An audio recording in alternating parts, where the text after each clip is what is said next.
বিসমিল্লাহির রহমানির রহিম। কোভিড-19 কারণে বিশ্বব্যাপী যে বিপর্যয় দেখা দিয়েছে, এর কারণে আমরা শ্রেণীকক্ষে ক্লাস না নিয়ে অনলাইনে ক্লাস নিচ্ছি। আজকে আমি নবম শ্রেণীর ইসলাম ও নৈতিক শিক্ষা বিষয়ের প্রথম অধ্যায়ের পাঠ 14 থেকে আলোচনা করব। পাঠ 14 হলো আখিরাতের জীবনের কয়েকটি স্তর। আমাদের মানুষের জীবনের দুইটা অধ্যায়, একটি হলো ইহকালীন জীবন আর একটা হলো পরকালীন জীবন। দুনিয়ার যে জীবন, যেটা মাতৃগর্ভ থেকে দুনিয়াতে আসার পরে শুরু হয়, সেটাকে ইহকালীন জীবন বা দুনিয়ার জীবন বলে। এরপরে মানুষের এই দুনিয়াতে আল্লাহ যে নির্দিষ্ট সময়সীমা দিয়ে প্রেরণ করেছেন, ওই নির্দিষ্ট সময়সীমা যখন পেরিয়ে যায় তখন আল্লাহ রাব্বুল আলামিন মানুষকে মৃত্যু দেন। আর এই মৃত্যুর মাধ্যমেই আখিরাতের জীবন শুরু হয়। অতএব মৃত্যুকে বলা হয় আখিরাতের প্রবেশদ্বার, আখিরাত বা পরকালের প্রবেশদ্বার। আমরা জানি আখিরাতের কয়েকটি স্তর আছে, আমাদের এই বইতে 9টি স্তর দেওয়া আছে। এর প্রথম স্তর হইল মৃত্যু। আখিরাতের প্রথম স্তর মৃত্যু। জন্মিলে মরিতে হবে, কোথায় কে অমর রবে। একজন কবি বলেছেন যে পৃথিবীতে যেদিন আমাদের জন্ম, এরপরেই মৃত্যু আমাদের জন্য অপেক্ষা করতে থাকে। মৃত্যু অবধারিত, মৃত্যু আমাদের আসবেই। দুনিয়াতে আল্লাহ মানুষকে সৃষ্টি করেছেন তার ইবাদতের জন্য। আল্লাহ বলেছেন, ওমা খালাকতুল জিন্না ওয়াল ইনসা ইল্লা লিয়াবুদুন, আমি মানুষ এবং জিনকে সৃষ্টি করেছি আমার ইবাদতের জন্য। আর জন্মিলে মরিতে হবে, কুল্লু নাফসিন যায়কাতুল মাউত, পবিত্র কোরআনে আল্লাহ এই কথাও বলেছেন, এই মৃত্যু সম্পর্কে বলেছেন আল্লাহ,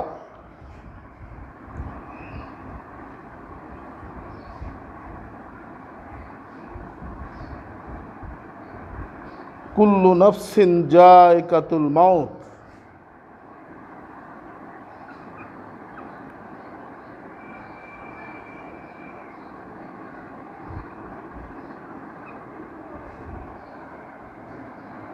পবিত্র কোরআনে আল্লাহ বলছেন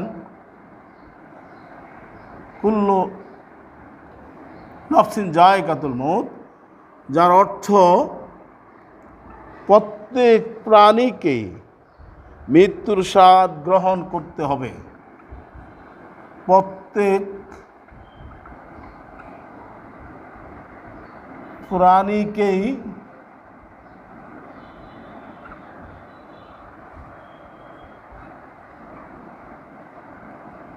মৃত্যুর স্বাদ গ্রহণ করতে হবে।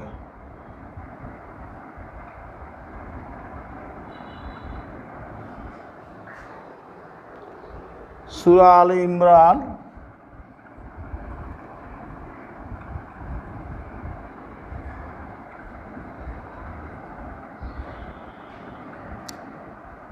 আয়াত 185।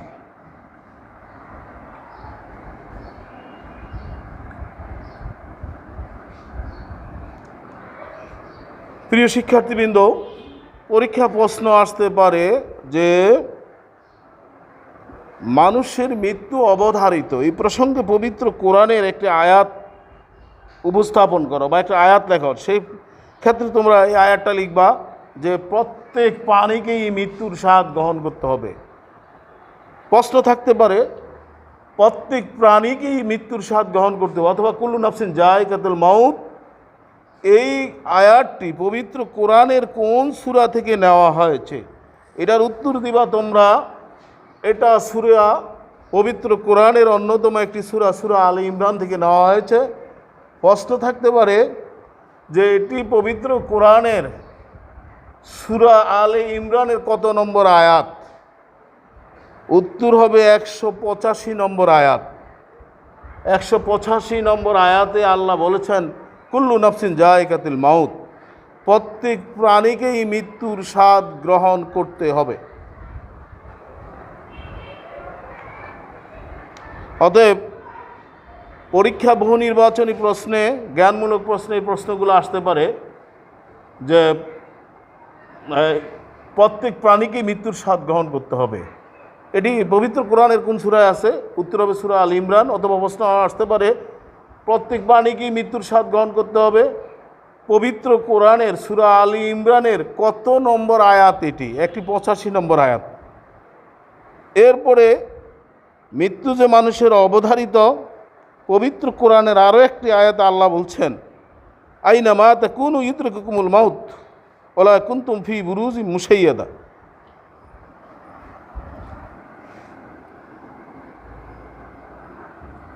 আইনামা কুনতুম, আইনামা তাকুনু,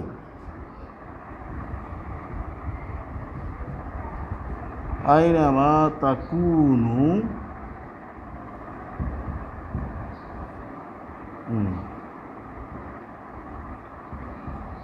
ইউদরিকুকুমুল মাউত,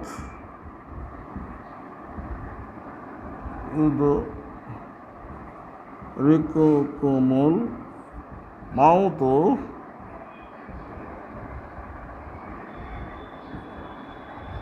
ওয়ালাউ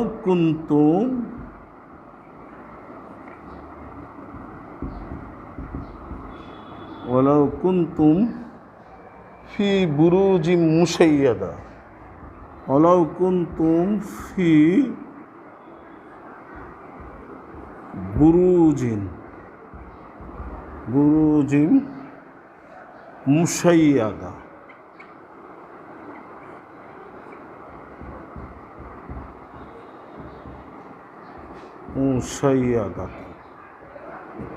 পবিত্র কোরআনের সূরা নিসায় এই প্রসঙ্গে মৃত্যু সম্পর্কে আল্লাহ বলছেন, তোমরা যেখানেই থাকো না কেন মৃত্যু তোমাদের নাগাল পাবে।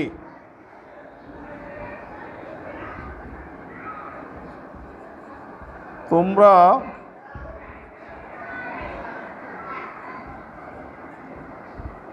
যেখানেই থাকো না কেন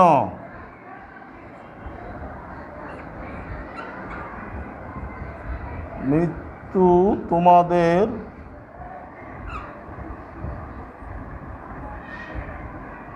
নাগাল পাবেই, নাগাল পাবেই। এমনকি সুচ্ছ সুদৃঢ় দুর্গে, এমনকি সুচ্ছ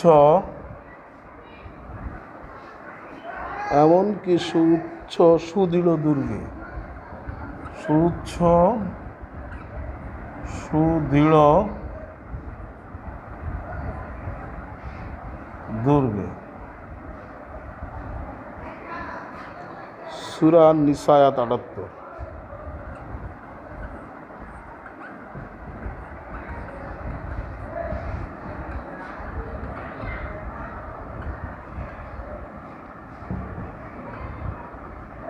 সূরা নিসা আয়াত ৭৮। সুপ্রিয় শিক্ষার্থীবৃন্দ, এই মৃত্যু যে অবধারিত এটা পবিত্র কোরআনে এক আয়াতেই আল ইমরানের আল্লাহ বলছেন, কুল্লু নাফসিন যায়কাতুল মউত, প্রত্যেক প্রাণীকেই মৃত্যুর স্বাদ গ্রহণ করতে হবে। অন্য আয়াতে তিনি বলেছেন যে তোমরা যেখানেই থাকো না কেন,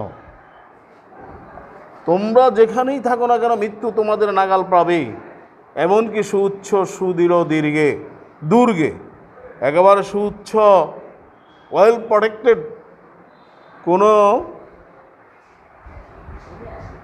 দুর্গেও যদি তোমরা থাকো তাহলেও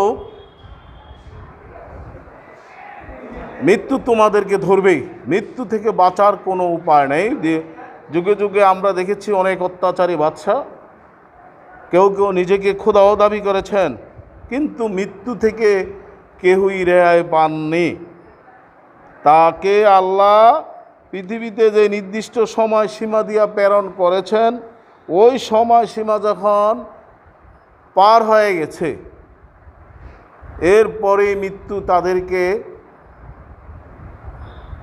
পাকড়াও করেছে, ধরে ফেলেছে, আজরাইল তাদের জান কবজ করে ফেলেছে। অতএব মৃত্যু এটা আখিরাতের প্রথম স্তর, আখিরাতের এটাকে প্রবেশদ্বার বলা হয়।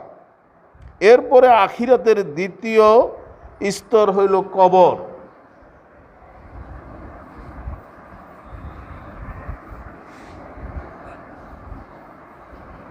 আখিরাতের দ্বিতীয় স্তর কবর।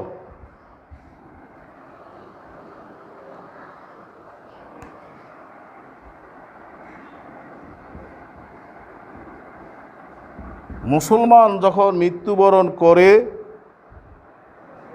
মৃত্যু বরণ করার পরে ওই মৃত ব্যক্তিকে মুসলিম রীতি অনুযায়ী কবরস্থ করা হয়। আর পবিত্র কোরআনে আল্লাহ এই প্রসঙ্গ বলেছেন, অমি ওরাইহিম বারযাখুন ইলা ইয়াউমি ইউবাসুন, আর তাদের সামনে বারজাক থাকবে পুনরুত্থান দিবস পর্যন্ত। যারা মুসলমান মরে যায়, মরে যাওয়ার পরে কবরস্থ করা হয়, পুনরুত্থান কিয়ামত পর্যন্ত, কিয়ামত পর্যন্ত এই মানুষগুলা কবরে থাকবে। আর মৃত ব্যক্তিকে যখন কবরে রাখা হয়, তখন মৃত ব্যক্তির ঈমান পরীক্ষার জন্য মুনকার নাকির নামে দুজন ফেরেশতা আসেন। তারা ওই মৃত ব্যক্তির ঈমান পরীক্ষার জন্য তাকে প্রশ্ন করেন, মান রাব্বুকা ওমা দীনুকা ওমান নাবিয়ুকা। যারা পুণ্যবান, যারা ঈমানদার, তারা সেদিন উত্তর দিবে যে রাব্বি আল্লাহ, দীনি আল ইসলাম, নাবিউনা মুহাম্মদুর রাসূলুল্লাহ সাল্লাল্লাহু আলাইহি ওয়াসাল্লাম। আর যারা ঈমানদার না, পুণ্যবান না, ঈমান যাদের দুর্বল, তারা সেদিন বলবে লা আদ্রি লা আদ্রি, আমি কিছুই জানি না, আমি কিছুই জানি না। এভাবেই মুমিন ব্যক্তির এই কবরের জীবন সেই মৃত্যু থেকে কিয়ামত পর্যন্ত কবরের জীবনে থাকবে। এটাকে আলমে বারজাখ বলা হয়, আলমে বারজাখ। মনে রাখবা, কবরের জীবনটাকে বলা হয় আলমে বারজাখ। এটা মৃত্যু থেকে কিয়ামত পর্যন্ত মৃত ব্যক্তিকে যে কবরস্থ করা হয়, এই সময়টা তারা কবরে থাকবে। এই সময়ের নাম হইল আলমে বারজাখ, বারজাখের জীবন বা কবরের জীবন। এরপরে আখিরাতের আমাদের তৃতীয় স্তর হইল কিয়ামত। পবিত্র কোরআনে আল্লাহ কিয়ামত সম্পর্কে বলেছেন, কুল্লু শানিন ফান ওয়ায়াবকা ওয়াজহু রাব্বিকা যুল জালালি ওয়াল ইকরাম। আল্লাহর এই পৃথিবীতে সমস্ত কিছু ধ্বংস হয়ে যাবে, শুধু আল্লাহই থাকবেন।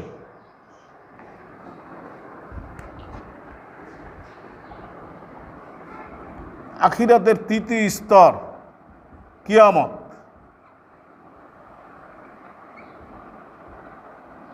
কিয়ামতের দুটি অর্থ। একটি হলো মহাপ্রলয়,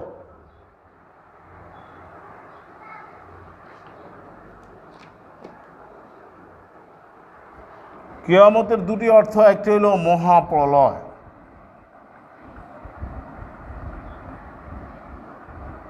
আল্লাহ এই পৃথিবীতে মানুষ সৃষ্টি করেছেন তার ইবাদতের জন্য, আর একদিন আল্লাহ এই পৃথিবী ধ্বংস করে দেবেন। হযরত ইসরাফিল আলাইহিস সালাম সিংহায় ফুৎকার দিবেন, আর ওই ফুৎকারের মাধ্যমেই সমস্ত জীব ধ্বংস হয়ে যাবে। এই পুরা পৃথিবী ধ্বংস হয়ে যাবে। চন্দ্র সূর্য তারকারাজি খসে পড়বে, পাহাড় পর্বত তুলার মতো উঠতে থাকবে, ভূগর্ভস্থ সব কিছু বের হয়ে যাবে, সকল প্রাণী মৃত্যুবরণ করবে এবং গোটা পৃথিবী ধ্বংস হয়ে যাবে। এই ধ্বংস হওয়াটাকেই বলা হয় কিয়ামত, যেটাকে আমরা বাংলায় বলতে পারি মহাপ্রলয়। মহাপ্রলয় হবে। এই মহাপ্রলয়ের মাধ্যমে পৃথিবীতে ভূকম্পন শুরু হবে, আর এই ভূকম্পনের কারণে পৃথিবী ধ্বংস হয়ে যাবে। পৃথিবীর ভূগর্ভস্থ যত খনিজ পদার্থ আসে সেদিন সব বেরিয়ে আসবে। তখন সেদিন মানুষ বলবে পৃথিবীর কি হয়েছে, কেউ নিবে না, সবাই আতঙ্কিত থাকবে, কেন পৃথিবী এমন করছে। এটাকেই বলা হয় কিয়ামত। এটা হলো কিয়ামতের প্রথম অর্থ। আর কিয়ামত দ্বিতীয়ত উঠে দাঁড়ানো। কিয়াম মানে উঠে দাঁড়ানো। হযরত ইসরাফিল আলাইহিস সালাম যখন সিংহায় ফুৎকার দিবেন, এই ফুৎকারের মাধ্যমে সমস্ত পৃথিবী ধ্বংস হয়ে যাবে। ধ্বংস হওয়ার পরে সকল জীব প্রাণীকে আল্লাহ জীবিত করবেন। ইসরাফিল আলাইহিস সালাম আবার সিংহায় ফুঁক দিবেন, তখন সমস্ত মানুষ আবার পুনরায় জীবিত হবে, পুনরায় জীবিত হবে এবং মানুষ হাসরের ময়দানে একত্রিত হবে তাদের হিসাবের জন্য। এই উঠে দাঁড়ানোকে, মৃত্যুর পর পুনরুত্থান বা পুনরায় উঠে দাঁড়ানোকে কিয়ামত বলা হয়। এটাকে অল বাস বাদাল মাউত, ইমানের যে 7টি বিষয় আছে ওর একটি বিষয় অল বাস বাদাল মাউত, মৃত্যুর পর পুনরায় জীবিত হওয়া। এই কিয়ামত হবে, কিয়ামতের পরে সব ধ্বংস হবে। এই ধ্বংস হওয়ার পরে আবার সকল মানুষকে, সকল প্রাণীকে আল্লাহ জীবিত করবেন। এরপরে আবার যখন ইসরাফিল আলাইহিস সালাম সিংহায় ফুৎকার দিবেন, সকল মানুষ তখন কিয়ামতের মাঠের দিকে যাবে। ওটাকেই বলা হয় অল বাস বাদাল মাউত বা ইয়াউমুল বাস বা পুনরুত্থান। এটাও মৃত্যুর একটা স্তর। এরপরে কিয়ামতের পরে হবে হাসর। কিয়ামতের আরেকটা স্তর হইল, পরকালের আরেকটা হইল হাসর। যখন কিয়ামত হবে সব ধ্বংস হয়ে যাবে। ধ্বংস হওয়ার পরে আল্লাহ রাব্বুল আলামিন মানুষদেরকে হাসরের মাঠে একত্রিত করবেন তাদের বিচারের জন্য। সেই আদম আলাইহিস সালাম থেকে কিয়ামত পর্যন্ত যত মানুষ পৃথিবীতে আগমন করেছে সকল মানুষকে আল্লাহ সেদিন জীবিত করবেন, হাসরের মাঠে সমবেত করবেন, তাদের বিচার করবেন। এই প্রসঙ্গে পবিত্র কোরআনে আল্লাহকে বলেছেন মালিক ইয়াউমিদ্দিন। আল্লাহ রাব্বুল আলামিন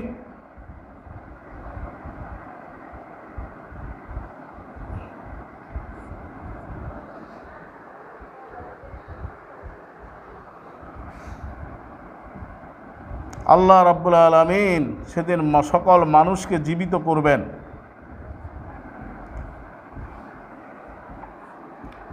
ইয়াউমিদ্দিন, এই কিয়ামতের দিন, সেই কিয়ামতের দিনের মালিক হলেন আল্লাহ। আল্লাহ পবিত্র কোরআনে সূরা ফাতিহার 3 নম্বর আয়াত, সূরা ফাতিহার 3 নম্বর আয়াতে আল্লাহ বলছেন যে মালিক ইয়াউমিদ্দিন, আল্লাহ এই কিয়ামত দিবসের মালিক। পবিত্র কোরআনে আল্লাহ বলছেন যে পৃথিবী একদিন ধ্বংস হয়ে যাবে, ওই ধ্বংস হওয়াকে কিয়ামত বলে। আর ওই কিয়ামতের পরে সকল মানুষ হাসরের মাঠে একত্রিত হবে, সমবেত হবে। আর সমবেত হওয়ার পরে আল্লাহ সেটা বিচার করবেন। পবিত্র কোরআনে আল্লাহ সেটাও উল্লেখ করেছেন। সেদিন সকল কাজকর্মের হিসাব হবে, পাপ পুণ্যের হিসাব হবে। যারা পুণ্যবান তারা আমলনামা পাবে ডান হাতে, যারা ডান হাতে পাবে তারা বেহেশতি, আর যারা বদকার পাপী তাদের ডান হাতে আমলনামা হবে, তারা যাবে জাহান্নামে। হাসরের মাঠ অত্যন্ত কষ্টের হবে, সূর্য মাথার উপরে একেবারে নিকটে থাকবে, মানুষ প্রচণ্ড তাপে ঘামাতে থাকবে। হাসরের মাঠে সূর্য খুব কাছ থেকে যখন তাপ দিবে, এই তাপে মানুষ ঘামিয়ে অস্থির হয়ে যাবে।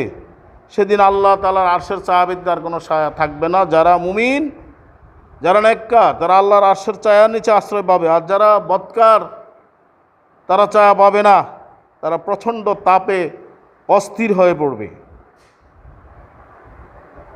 আর সেদিন আল্লাহর আরশের ছায়ার নিচে 7 শ্রেণীর লোক আশ্রয় পাবে। আর এই 7 শ্রেণীর এক শ্রেণীর লোক সেসব ব্যক্তি যৌবনকালে যারা আল্লাহর ইবাদত করেছে। হাসরের ময়দানে পানীয় জলের কোনো ব্যবস্থা থাকবে না পান করার, একমাত্র হাউজে কাউসার থেকে আমাদের নবী সাল্লাল্লাহু আলাইহি সাল্লাম তার উম্মতদেরকে, তার নেককার উম্মতদেরকে হাউজে কাউসারের পানি পান করাবেন।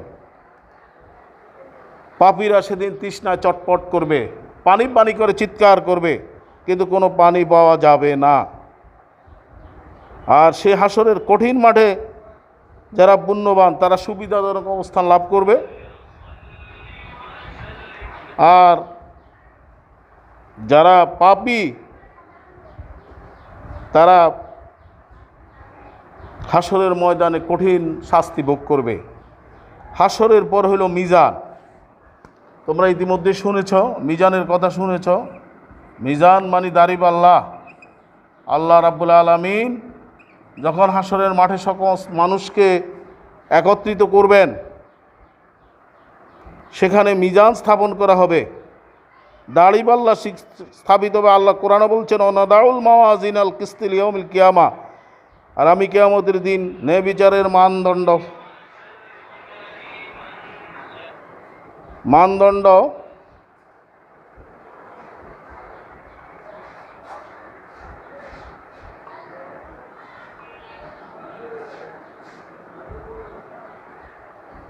কিয়ামতের দিন ন্যায় বিচারের মানদণ্ড আল্লাহ স্থাপন করবেন। পবিত্র কোরআনে আল্লাহ নিজেও বলেছেন, সূরা আল আম্বিয়া আয়াত 47 নম্বর আয়াতে আল্লাহ এই কথা উল্লেখ করেছেন। অতএব আমাদের মিজানে সকল মানুষের আল্লাহ রাব্বুল আলামিন মিজানের মাধ্যমে তার পাপ পুণ্যের বিচার করবেন। যাদের পাপের পাল্লা ভারী হবে তারা যাবে জাহান্নামে, যাদের পুণ্যের পাল্লা ভারী হবে তারা যাবে বেহেশতে। আল্লাহ রাব্বুল আলামিন এভাবেই তার মিজান তৈরি করে রেখেছেন। ওই মিজানেই, ওই দাঁড়িপাল্লাতেই মানুষের বিচার হবে। তারপরে হবে সিরাত।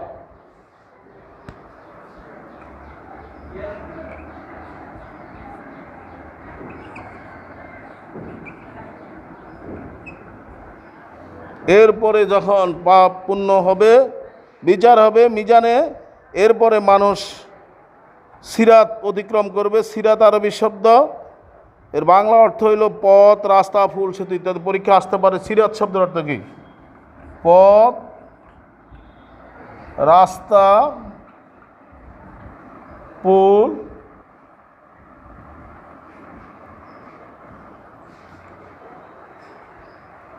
সেতু ইত্যাদি।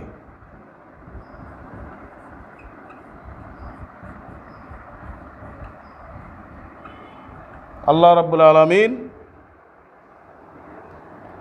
সেই কিয়ামতের মাঠে মুমিন বান্দাদেরকে আল্লাহর বান্দাদেরকে একটা পথ, একটা পোল অতিক্রম করতে হবে। কোনো কোনো বর্ণনা আছে এটি চুলের চেয়েও চিকন হবে, হীরার চেয়েও অধিক ধারালো হবে। আর যারা পুণ্যবান তারা সেই সিরাত অতিক্রম করবে। তাদের জন্য এটা বিশ্ব রোডের মতো প্রশস্ত এক রাস্তা হবে, তারা অতি দ্রুত পার হয়ে যাবে। এটা হাসরের মাঠে আল্লাহ জান্নাত এবং জাহান্নামের উপর একটা উড়াল সেতু। পবিত্র হাদিসও আল্লাহ রাসূল এই কথা বলেছেন। আর এই সেতু পার হয়ে নেক আমলকারী বান্দা জান্নাতে প্রবেশ করবেন। এই সেতু পার হয়েই যারা জান্নাতি তারা জান্নাতে যাবেন, অতি দ্রুত চলে যাবেন। আর যারা জাহান্নামী তারা এই সেতু পার হতে পারবেন না, তারা জাহান্নামে ধাবিত হবেন, জাহান্নামে পড়ে যাবেন। আল্লাহ রাব্বুল আলামিন হাদিসে এসেছে, এই সেতু বা এই সিরাত অতিক্রম যারা করবেন তাদের ঈমানের কারণে, কেউ ঝড়ের গতিতে, কেউ বিদ্যুতের গতিতে, কেউ বা দৌড়ের গতি, কেউ হেঁটে হেঁটে, আবার কেউ হামাগুড়ি দিয়ে এই সিরাত পার হবেন। সিরাত অন্ধকার বল, মুমিন ও নেক ব্যক্তিরা, এই অন্ধকারের মধ্যে মুমিন ও নেককার ব্যক্তি যারা, তারা এটা আলোকিত পাবেন, তারা আলো পাবেন। আর যারা ঈমানদার নয়, এটা তাদের জন্য হবে অন্ধকার।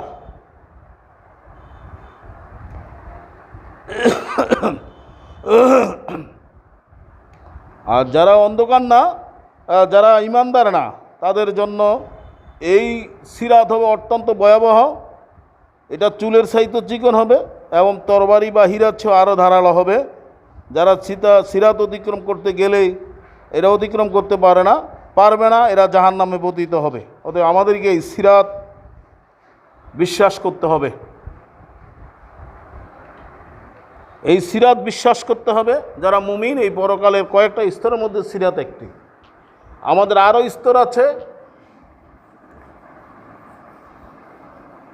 স্তর আছে, জাহান্নামে পরকালের। এর পরের স্তরটি হলো শাফাত। ইতিমধ্যেই শিক্ষার্থী বন্ধুরা, তোমরা শাফাত সম্পর্কে জেনেছ যে আমাদের নবী মুহাম্মদুর রাসূলুল্লাহ সাল্লাল্লাহু আলাইহি ওয়াসাল্লাম তার উম্মতদের জন্য শাফাত করবেন, সুপারিশ করবেন। কিয়ামতের দিন আল্লাহ তাআলা মানুষকে, শাফাতের অর্থ পরীক্ষা আসে। শাফাত শব্দের অর্থ কি? সুপারিশ করা, অনুরোধ করা। আর আল্লাহ নেক বান্দাদের জন্য আল্লাহর নবী রাসূল মানুষের কল্যাণের জন্য, নেককার বান্দাদের জন্য যে সুপারিশ করবেন সেটাকে শাফাত বলা হয়। কিয়ামতের দিন সকল মানুষ এক বিশাল ময়দানে সমবেত হবে, এটাকে বলা হয় হাসর। সূর্য খুব নিকটবর্তী হবে, এই সূর্যটা মানুষের খুব কাছে থাকবে, মানুষ ঘামিয়ে যাবে, কষ্ট পাবে। এ সময় তারা আদম আলাইহিসসালামের কাছে যাবে, নূহ আলাইহিসসালামের কাছে যাবে, ইব্রাহিম আলাইহিসসালামের কাছে যাবে, মুসা আলাইহিসসালামের কাছে যাবে, ঈসা আলাইহিসসালামের কাছে যাবে, আল্লাহর কাছে সুপারিশ করার জন্য, এই কষ্ট থেকে বাঁচার জন্য, হিসাব শুরু করার জন্য বলবে। কিন্তু সব নবীরাই বলবে যে আমি এটা যোগ্য না, তোমরা মহানবী সাল্লাল্লাহু আলাইহি সাল্লামের সর্বশেষ নবী মুহাম্মদ সাল্লাল্লাহু আলাইহি সাল্লামের কাছে যাও। এরপর যখন আমাদের নবীর কাছে আসবেন, আল্লাহ আমার নবী সেজদায় পড়ে যাবেন, তখন আল্লাহ আমার নবীকে বলবেন, হে নবী আপনি মাথা উঠান, আপনি কি চান? তখন আল্লাহ আরও বলবেন যে আপনি আপনার কোনো গুনাহগার উম্মত যদি জাহান্নামে যায়, আপনি যদি আমাকে সুপারিশ করেন, আমি তাকে বেহেশত দিয়ে দেব। এরপর আমার নবী মাথা তুলবেন আর আল্লাহর কাছে তার উম্মতের জন্য সুপারিশ করবেন। আর এছাড়াও নবী রাসূল ছাড়াও আল্লাহর কাছে কিয়ামতের দিন সুপারিশের সুযোগ পাবেন নবীর, ফেরেশতা, শহীদ, আলেম, হাফিজ। পরীক্ষা প্রশ্ন আসতে পারে নবী ছাড়া আর কারাও আল্লাহর কাছে সুপারিশ করবেন, এটার জবাব হবে নবী ছাড়া আরও সুপারিশ করবেন ফেরেশতা, শহীদ, আলেম, হাফিজ, এরাও আল্লাহর কাছে সুপারিশ করতে পারবেন, সেদিন সুযোগ পাবেন। হাদিসে এটি উল্লেখ আছে। কিয়ামতের দিন নবী রাসূল ও নেককার বান্দাগণ আল্লাহর কাছে সুপারিশ করার সুযোগ পাবেন, সুপারিশ করবেন। আল্লাহ তাআলা শাফাত কবুল করবেন ও জান্নাত দান করবেন।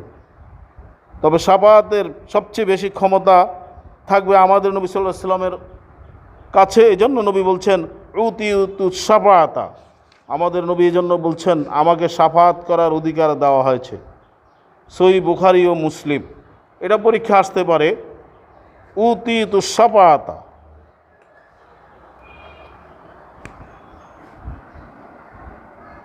আমাদের নবী বলছেন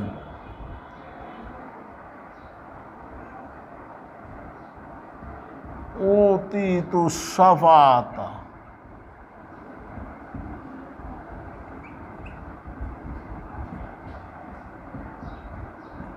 আমার বুখারী মুসলিম মুত্তাফাকুন আলাই হাদিস। তোমরা জানো যে হাদিস ইমাম বুখারী রহমতুল্লাহ আলাই এবং ইমাম মুসলিম রহমতুল্লাহ আলাই তাদের সংকলিত বুখারী এবং মুসলিমে সংকলন করেছেন, ওই সমস্ত হাদিসকে বলা হয় মুত্তাফাকুন আলাই হাদিস। সহিহ বুখারী ও মুসলিমে এই হাদিসটি উল্লেখ আছে। প্রশ্ন আসতে পারে যে আমাকে শাফাত করার অধিকার দেওয়া হয়েছে, এটি কার বাণী, আল্লাহর না মহানবীর? উত্তর হবে এটি মহানবী সাল্লাল্লাহু আলাইহি সাল্লামের বাণী। প্রশ্ন থাকতে পারে এই হাদিসটি, রাসূল সাল্লাল্লাহু আলাইহি সাল্লামের এই পবিত্র হাদিসটি কোন হাদিস গ্রন্থে উল্লেখ আছে? উত্তর হবে বুখারী ও মুসলিম। আমাদের নবী আরেকটা হাদিসে বলছেন যে পৃথিবীতে যত ইট ও পাথর আছে আমি তার চেয়েও বেশি লোকের জন্য কিয়ামতের দিন শাফায়াত করব। মুসনাদে আহমদ নামে একটা হাদিস গ্রন্থ আছে, মুসনাদে আহমদ একটা হাদিস গ্রন্থ আছে, সেখানে একটা হাদিস উল্লেখ করা হয়েছে যে আমাদের নবী বলছেন যে পৃথিবীতে যত ইট পাথর আছে এর চেয়েও বেশি লোককে শাফায়াত করার সুযোগ আমার নবী পাবেন, আমার নবী করবেন। অতএব শাফায়াত একটা বড় নেয়ামত, আল্লাহর পক্ষ থেকে এই নেয়ামত আমাদেরকে দেওয়া হয়েছে। আমরা এই নেয়ামত গ্রহণ করব এবং এটা বিশ্বাস করব, এবং আর এই কারণে আমরা আমাদের নবী আল্লাহ এবং আমাদের নবীকে ভালোবাসবো। নবীর শাফায়াত পাইতে হলে নবীর সুন্নত পালন করতে হবে এবং আল্লাহর রাসূলের আদেশ নিষেধ পালন করতে হবে। তাহলে আমরা প্রিয় নবীর শাফায়াত লাভ করতে পারবো এবং চিরসুখের স্থান জান্নাত লাভ করব। জান্নাতের পরকালের আরও দুটি স্তর আছে। একটি হলো জান্নাত, আর একটি হলো জাহান্নাম। জান্নাত আর একটি হলো জাহান্নাম,